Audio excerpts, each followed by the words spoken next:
Oh, hi. Autophiles 50 over 1,000. What? Leave it to Peter to leave the, okay. the subscribe number. All right. This is what, number 7. Cars and Coconuts. Number Sponsored by Puteh and Kelapa Oasis. Yep. Kelapa Oasis is in USJ4. You can get all your coconut-related items. Yep. And Puteh. Puteh is an event space in Subang and Sri Damansara. Do your events here. You can do your birthday. You can do your corporate function, wedding, once in a lifetime. All right. For some people, twice. Or more. Yeah. Right. So what are we talking about today? Today, well, there's not much big news. Except Anthony Loke. Anthony Loke. Uncle have Tony. Have to. I can imagine, the policeman looking like this. Yeah, like, am I a joke to you? Or really my job so difficult? You are making it more difficult. So in case you haven't heard, Anthony Loke and his JPJ and Ministry of Transport recently, this morning when we were filming Friday the 10th, they announced out of nowhere that we don't have to display the road tax sticker anymore for private cars, private registered cars, and you don't have to have your physical license with you anymore, because they developed an app where they put everything inside. But actually, they already have the database is already there.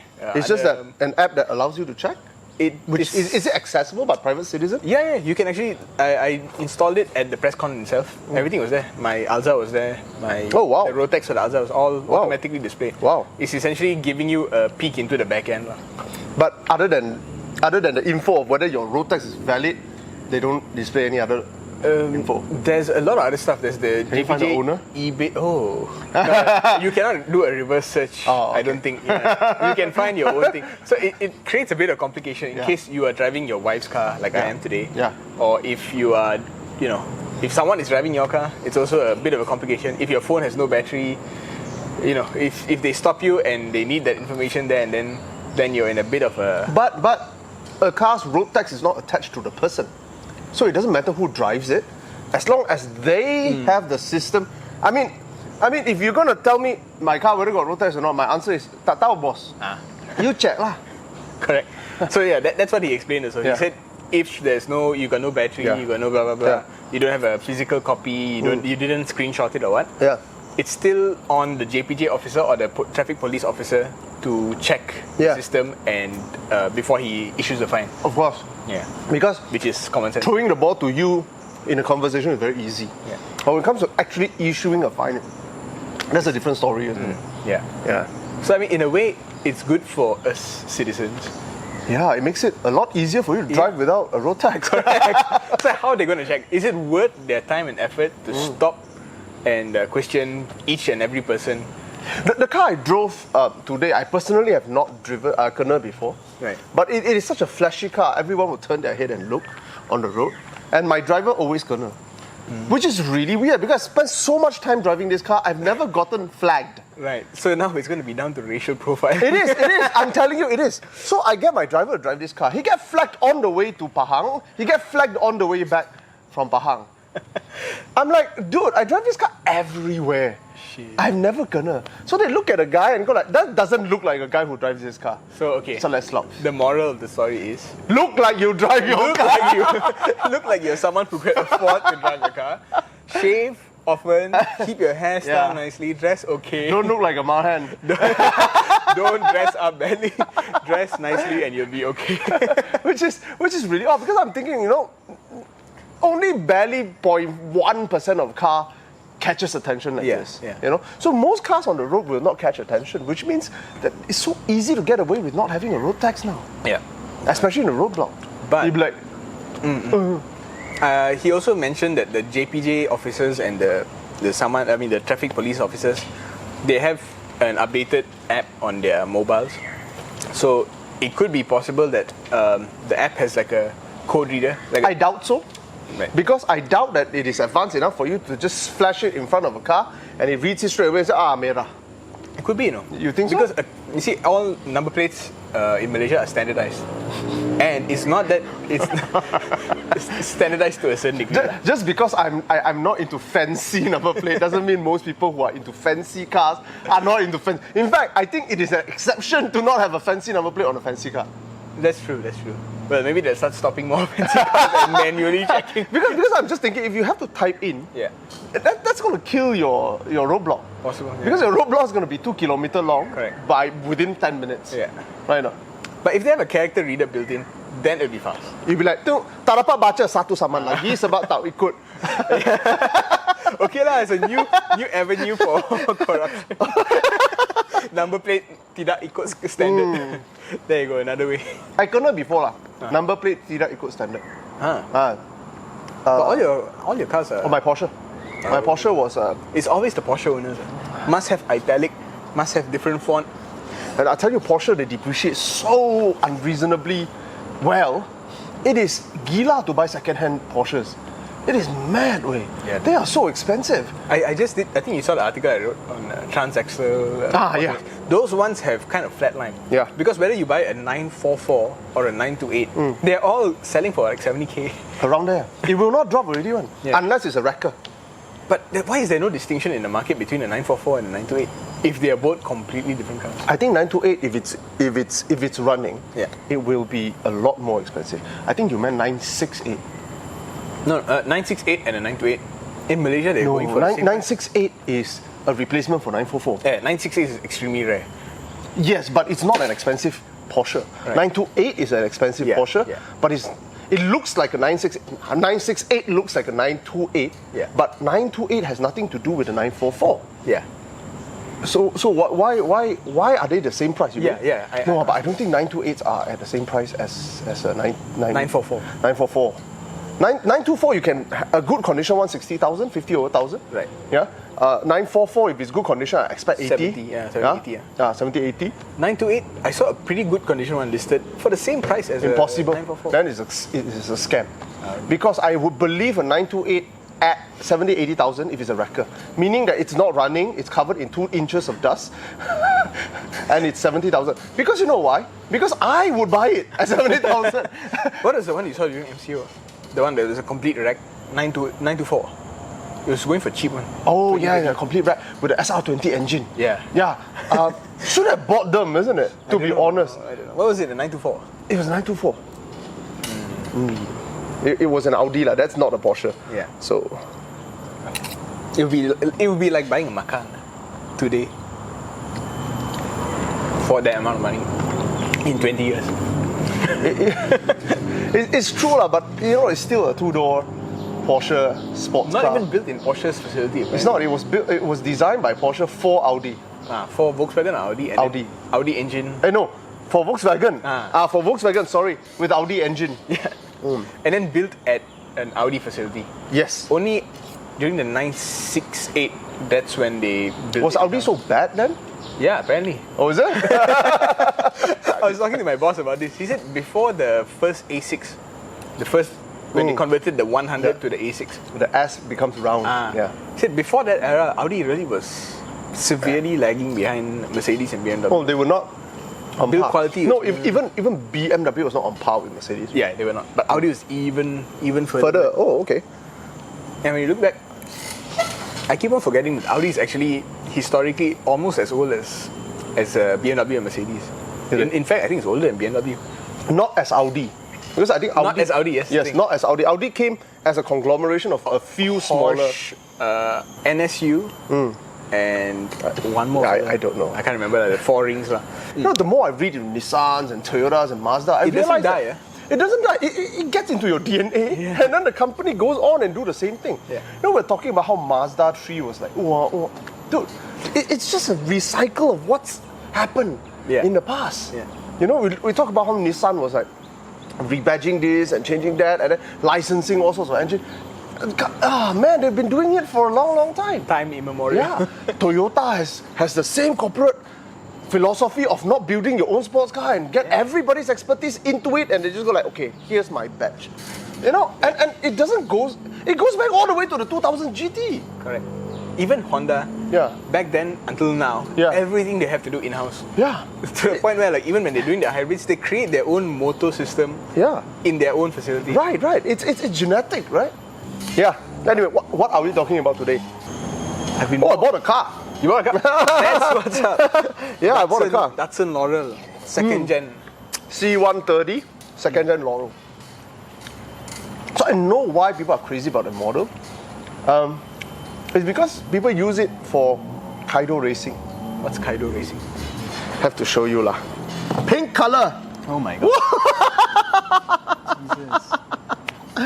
I mean, the Kaido racers are real stuff, man. They go all over.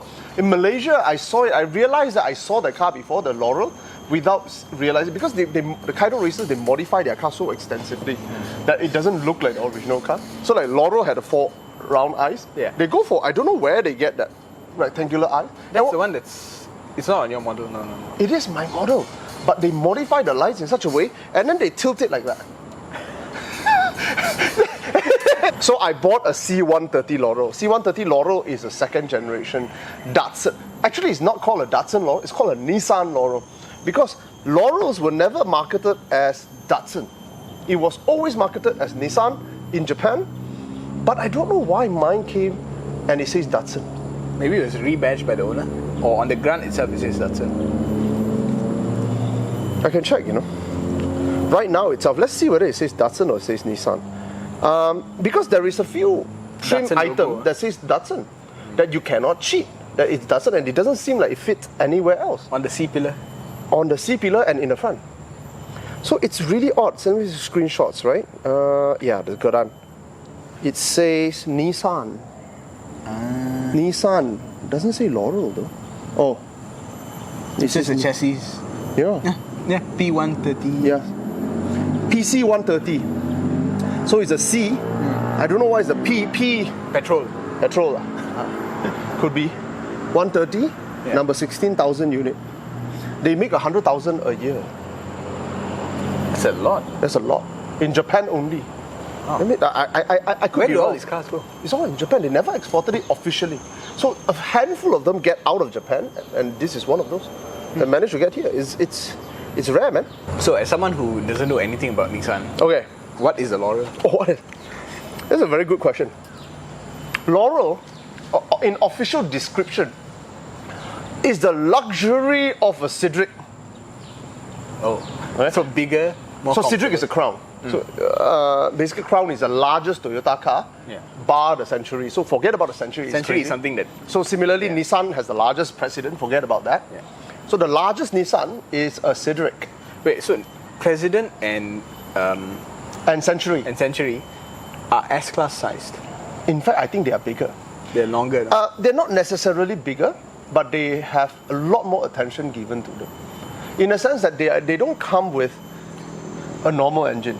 They come with V8s and V12s and crazy stuff, and they were handcrafted. They are never dressed down. They were never dressed down. They're the Maybachs. Yeah, they are. So you can't really call them an S-Class because an S-Class has a dressed down version, which is your S basic 280. No lah, now no more 280. We call them 400 now. Yeah, which is the basic one. So Centuries and Presidents are never that level, but they were almost like an S500. You get what I mean? Yeah. But not necessarily larger, because I've seen a Century. It looks wider than an S-Class of that age, but not necessarily bigger and longer. And the shape is always a very classic shape. It's always late 70s, early 80s. You notice that? It's always that. They never advance the shape of the car. I think it's at that moment they realize we have done it, we have achieved, and preserve it, and we'll always have cars that look like that. Yeah. And that's also when Japanese large sedan becomes internationally used, especially in Asia, as taxis in Hong Kong, in Taiwan, Singapore. Sabah. Sabah, yes. Not so much here. Yeah. Here we're just like using sunnies and like that. that Crown that I sent you just now, that was a taxi. That was a taxi. I've never seen it in Peninsular Malaysia at all, man. I think maybe a few of them I see the one after. I see we use Cressida. That's very interesting. So you're asking me, what is a Laurel? What is a Laurel? So officially a Laurel is the luxury of a Citric. What's a Citric? The largest. Okay, Citric I know is rear-wheel drive. Yes. Almost taxi in some specs. There are taxi specs, especially diesel ones. Right. Yeah. So Citric is a Crown. Citric is a Crown. Okay. So you can get a fully decked out Citric with 3 liter V6 let's see Cedric.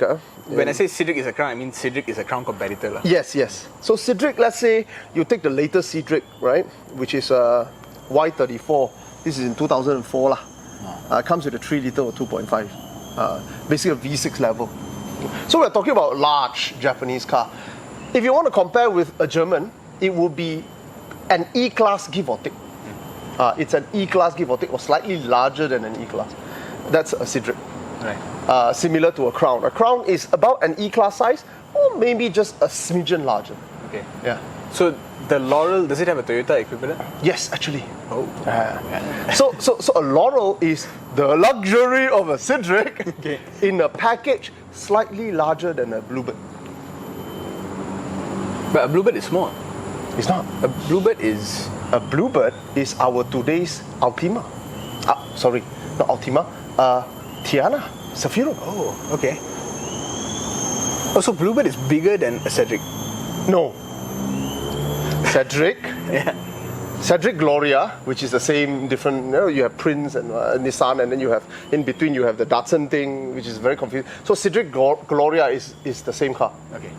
Beneath them, you have the Laurels. Beneath them? So you have Laurel, you have Skyline. So Skyline is Prince, Laurel is Nissan. Okay. So they are comparable product, meant for comparable market, with comparable engines, but badged with different badging that exists. Because Skyline was badged as a Prince at that time, or at least in the early part. Then Nissan used a Laurel as a classier version of that Skyline. Okay. So what size are they? I can't really tell. They beneath them. Okay, beneath the Laurel is the Bluebird. Okay. Now, of course, Bluebird today don't exist. Yeah. So what is Bluebird? Bluebird is one step larger than a Sentra or a Sunny. Okay. So beneath the Bluebird is a Sunny. So in the age before the Sentras and the Safiros, you have the Sunny, you have the Bluebird, you have the Laurel, then you have the Cedric. Skyline is at the same size as a Laurel. Bluebird doesn't really have a direct. Yeah, you have Bluebirds and you have Violets, which are roughly the same size. Violets is just a smidgen smaller. Then beneath them you have the Sunny. Okay. So let me try to figure out what is the Crown. Yeah. I mean the Toyota Equivalent, yes. It has to be smaller than a Crown, Yes, it is. It must be. but more luxurious. More luxurious. Mark X? Yeah! You're Really? so very sharp. Now here's the thing. Toyota has a Corona, which is bigger than a Corolla. So Toyota, you have a Corolla. It's been around for a long time. So Sunny, Corolla, same size, right? Corolla, above Corolla, Pure Camry. Stop. Corona. Now Corona is very interesting because eventually Corona get branched off into two.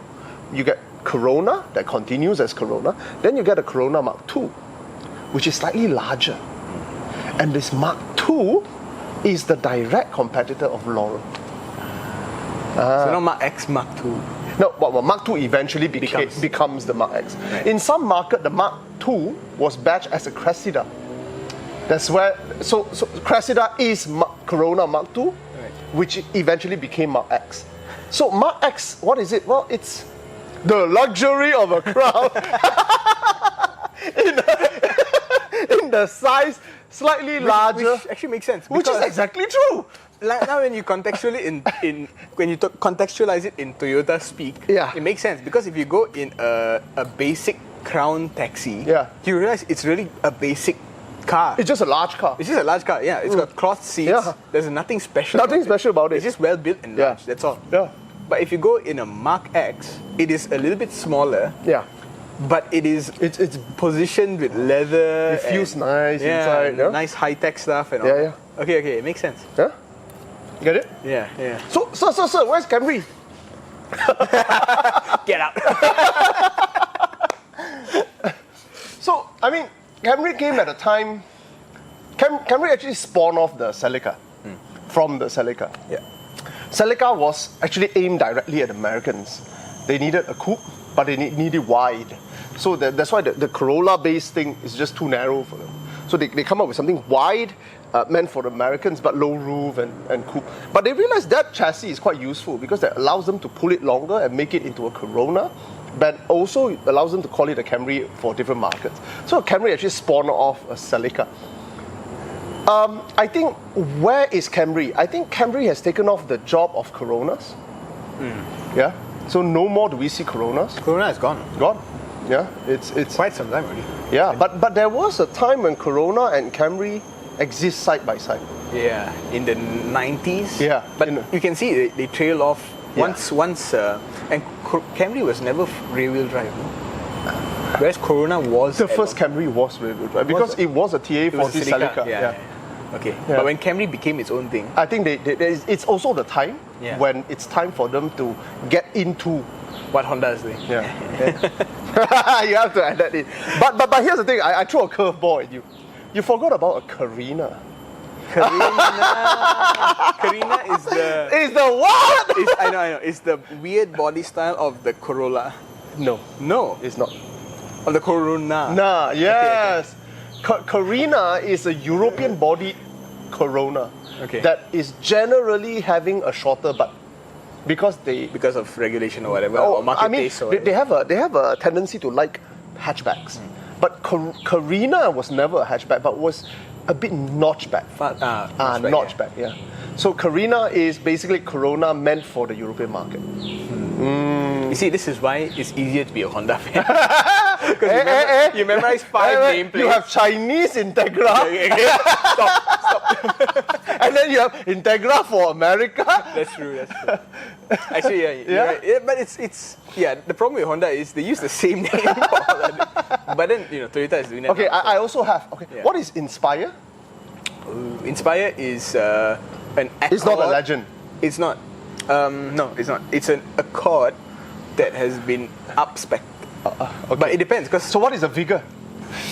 See? okay, I'm wrong. It's Well, not easier to be I've just destroyed his thesis about why you should go Honda to avoid all this confusion. Because I just threw around two that came to my mind. That's only two. but I like the Inspire. I like the Inspire. Inspire, in fact, they brought in the Honda Accord Inspire. Yeah. So the one that became the Accord. It looks like an Accord. It looks like an Accord. But it has a completely different layout in engine, isn't it? I mean, it has Front wheel drive but longitudinal. the model before that is longitudinal. Okay.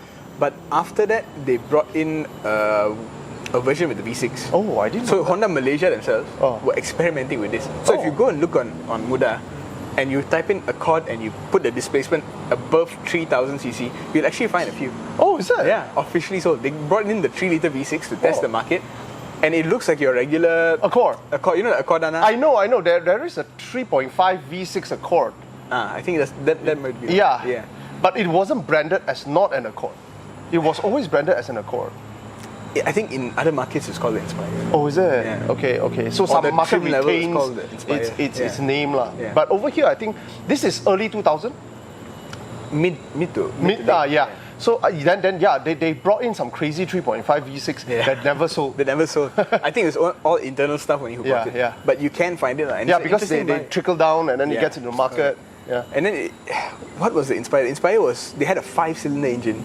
Yes, Which longitudinal. couldn't fit transversely, so they had to flip it this way. Yeah, and then they run front wheel drive. Yeah. Wow, why?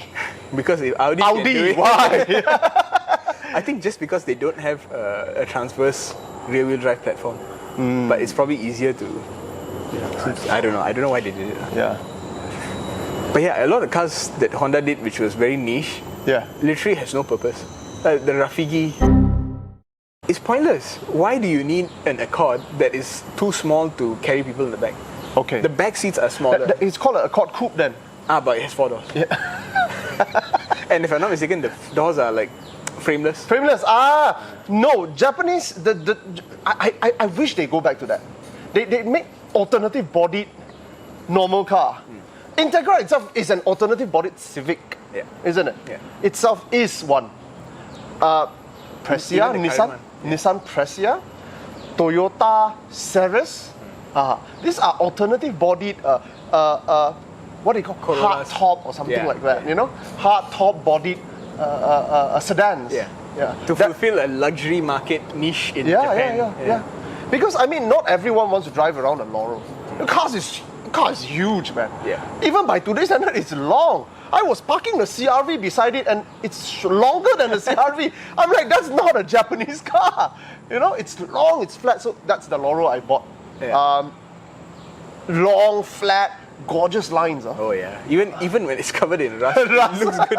In Patina in such a perfect way that the body lines above a certain area is all paint. Right above the line is all paint, right below the line is all patina. It's the best looking patina I've ever seen. I know. Every time I have a car, this car also when it came out, it was covered half in patina. Right. And there are people who say, oh, you should keep it. I'm like, I don't know, man. I don't wake up in the morning, don't brush my teeth and go out and have a meeting. You know, that's not what I do. I understand. And now you're telling me to use the most expensive hair wax to make myself look like I just got out of bed. It's not that. It's when you're like, let's say you present a model. Yeah. Who is, you know, she or he is past their prime. Yeah. You know, and then one day you see them in this very everyday, casual look, out of its environment. out of the environment, and you see a different kind of beauty to the Right. to the thing, which you know you can never go back to the prime. Right. Because they are aged. Yeah. You know, but this is their natural state. Yeah. And if you can make it work in that natural state, you should fix up here and there lah. Yeah. Give it a clear matte Right. coat. Right. Then you preserve a different kind of beauty. Oh, I understand. Yeah. I understand that. But the you problem, look, if you do it wrong, it can come out wrong. No, my problem is this. My problem is this. This imperfection is not a form of imperfection because it's a flux. Rust is always a flux. That means it will get worse. You get what I mean? It's not a destination. I don't reach this level of rust and oh, nice. Yeah. Stop it now, clear coat it. Exactly. You clear coat it, you are preserving something that is a process that is ongoing. After 10 years, the inside is all gone. The body is held together by clear coat. and the destination of which I do not want to reach. I understand. So I think, I mean, of course, you know, different people, different streets. Hey, millipede. Oh shit. Ooh, it's not a millipede. Centipede. It's I think it's a kind of Parasitic bug that eat my brains. no, I think it's a caterpillar. Oh yeah. So I think we just move it. Yeah. We just move it. It's Can I use just- this fella? Take him to his environment. Yeah. Animal rescue. Yeah. You take the wabi with the sabi. Like.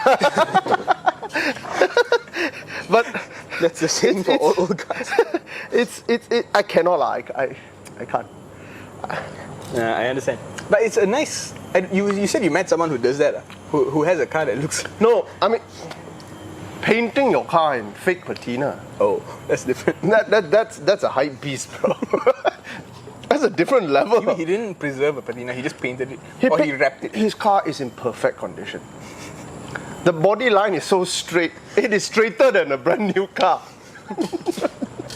And he painted in patina. Yeah, that's next level. It takes a special kind of hype beast. That's definitely not his only. No. He has a few. That's why you can do it. Yeah. When it's not your only one. Yeah. But I wouldn't understand why you paint it like that. If you wrap it like that, okay lah, understandable. Because if you change it, one day you wake up and you realize how wrong I thought you it was are. wrapped. It's not Well, it paint. felt like it's wrapped. Yeah. But I asked him, he says, no man, it's painted. I'm like, bro, you're a different level, man. So yeah, the Laurel, you're saying it came with a number of engines, G engines and L engines. Yeah, it only came with the G and the L. Now, L engine requires an entire episode to talk about because it's a Mercedes-Benz engine. If you ever open up a 70s Mercedes-Benz and looked at its engine and ask your friend to park a Bluebird or a Violet or any large Datsun or Nissan sedan, open up the engine bay and go like, wait a second, why does it look exactly the same?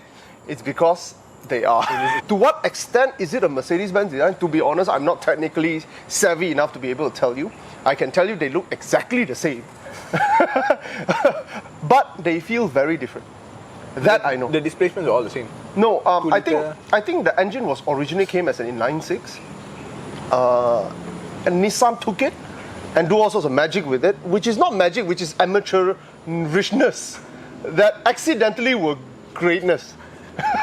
I think what they did is they reduced significantly the balancing capability of the original Mercedes engine. Because if I've said in 60s and 70s Mercedes, they are very gentle. They don't vibrate like a Datsun does. You know?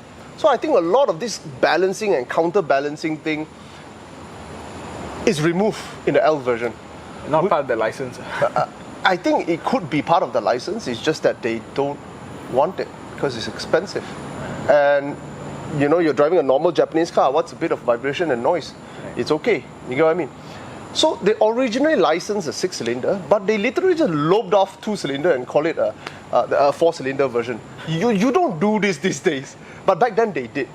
Yeah, they did. So the L came in 2-litre inline 6, 2.4-litre inline 6, 2.6-litre inline 6, and 2.8-litre inline 6. That's the last iteration. Yeah, eventually.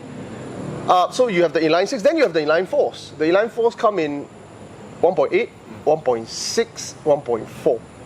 2-litre no? 2-litre is already inline 6. 2-litre is inline 6. The Laurel comes in L, so all the L's are the 2 or 2.4. I can't remember whether there's a 2. I doubt there's a 2.8. I think it's only 2 and 2.4. The inline 4 versions are the 2 Gs, the G18 and the G20. The ones in Malaysia, as far as I've seen, has all been G20s, which is the same engine used in the Hakosuka Skyline non-performance model. So the performance model eventually has, GTR has a special built engine, that's a different thing. But most of them, the long nose Hakosuka has L24, if I'm not mistaken, or 26, I can't remember. But the L. But you also have the low performance Skyline, which is the short nose, 4-cylinder one. G. Those came in Gs. So these two engines were running concurrently? No? I think so, but L was supposed to replace the G because the G disappeared in the 70s. G was the in-house designer. Was it? I can't tell. To be honest, I can't tell. I tried to find some information, but I haven't dug deep enough. But the L started in the 60s, but it really bloomed in the 70s and 80s. 80s is when they really stopped using the L. But the L is so beloved because some of the greatest cars made by Datsun was L engine. 240Z, 260Z, 280Z, even some Skylines were L engined. Some Silvias, my Silvia was L engine. Yeah. So L engine is so revered, they actually have a following. The Church of L series, you can check it out. Church of Yeah, the church, bro, where you do hymns to the God Emperor. Speaking of Japanese engines, I read up that apparently Mitsubishi Motors was the company that realized how to balance 4-cylinder engines. Oh, they do? Yeah. Oh, okay. I never took Mitsubishi seriously. And you know who took the technology? Who is it? Porsche. Huh? Yeah. When Porsche made the 924, this is when I was writing the article. The 9, not the 24, the one that came after the 24. 44 lah. 44. When they were making the 944, they put a 2.5 litre inside, right? Yeah. And 2.5 is pretty big for a 4-cylinder. Yeah, at the time, it is. Even today. Even today, because it's not inherently balanced. Yeah. So to balance this big displacement 4-cylinder, they found out it's cheaper to license Mitsubishi's than to do it themselves. Yeah. But then after they licensed, they were like, maybe if we can actually improve it, and then they improved it. So they built on Mitsubishi licensed technology. Oh, I'm surprised. In a Porsche. 4G what? This is before 4G. Yeah. I've never gotten my foot wet with Mitsubishi, so I can't say. I know they make great cars, you know, but I don't know. But they trail off. They followed the same path as a lot of these Japanese car companies that just gave up halfway, like Isuzu. I think a lot of time is a money thing. It's a money thing, yeah. It's a money. It's not that they're giving up. It's just that they can't. Yeah. They can't afford to continue. But you see, that's why Honda is different. Because Honda was asked to stop, and the government was basically, telling all the companies like, you cannot make any more cars. And they refused. They refused to die. So, I don't know. But Honda engine is one of the worst sounding. I'm sorry. But Honda engine has some of the worst sounding sounds in the automotive industry, isn't it? I went back to Sarawak and I was driving around in the CRV, the 3rd gen, the bulbous one. So it's okay lah. The car is okay. Yeah. I mean, it's an everyday commute car. It's okay. Fuel consumption a bit high. Besides the point. But when I step on it, You know that Honda drone? Yeah. Actually, the Honda, Why do people like that sound? average Honda engine is actually not particularly nice. Sounding, right? Nice sounding, and not the delivery is also. I think people worship them more than actually liking that sound. Yeah. You got what I mean? I think it's great. Yeah, rev to 8,500, 9,000 RPM. Sure, that's great. They go,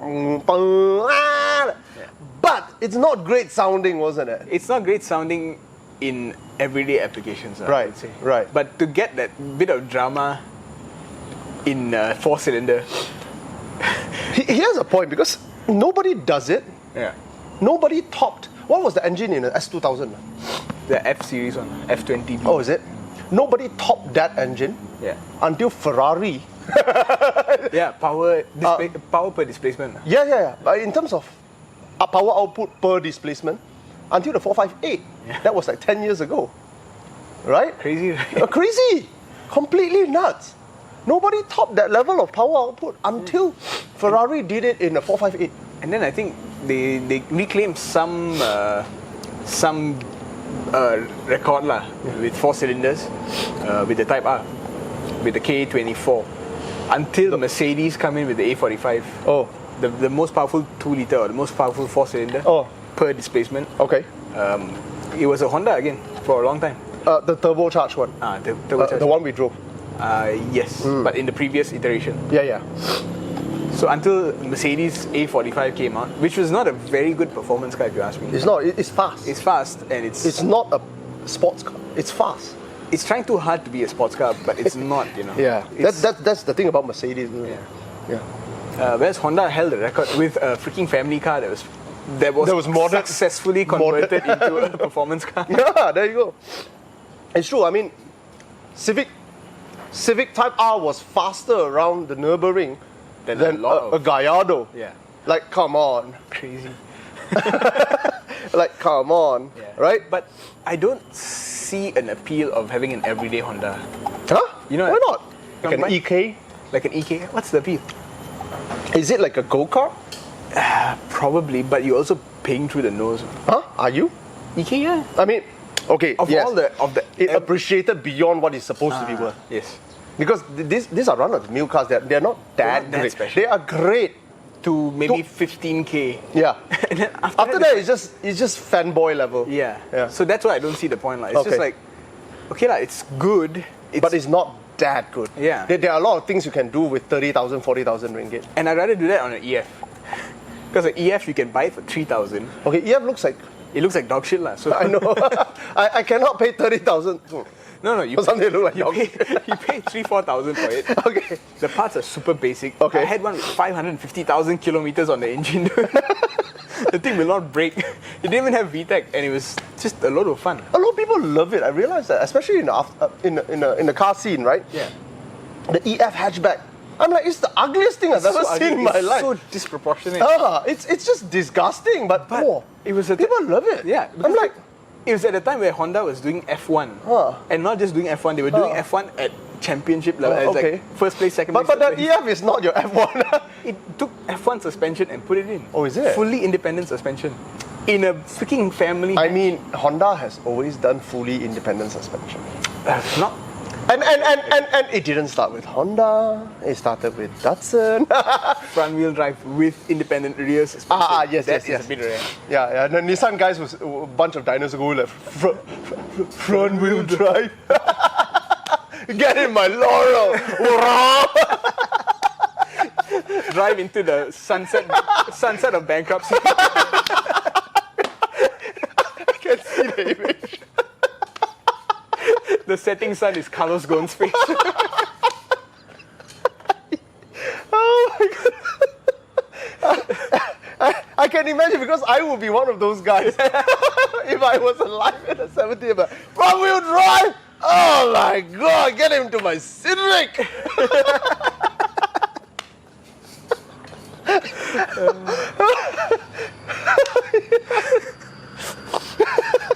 Okay, I think we better call it. Alright, thank you very much for watching. See you guys. Bye.